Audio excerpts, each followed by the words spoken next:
The word jihad is mentioned in the Quran about 41 times. The words mercy, peace and compassion are mentioned about 355 times. Yes, come in. Come on in, Riaz. Sit down, please. Contrary to popular belief in most Western cultures, Islam is a religion that preaches peace and tolerance.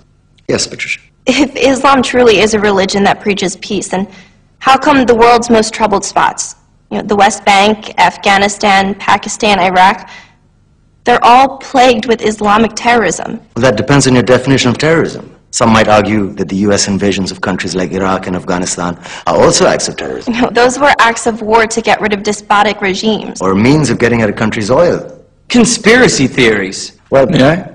Yes, please. Go ahead, Riaz.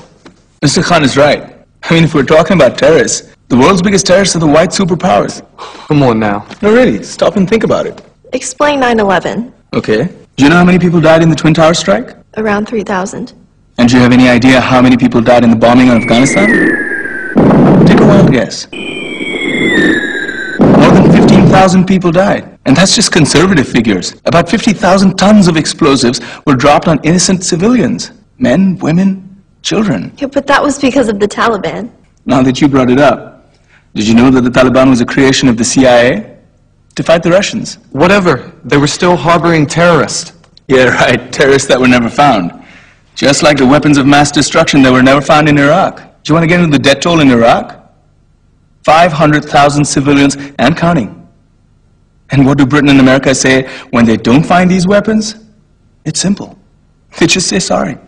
And still refuse to relinquish control of these countries. What are you trying to say? What I'm trying to say is that just because you're American, wear a fancy suit, and call yourself the president, doesn't make you any less of a terrorist. I'm saying that if you don't stop meddling in other people's countries, you will face a backlash. If Muslims like you feel that way, then why don't you get out of our country? We will. As soon as you promise to leave ours.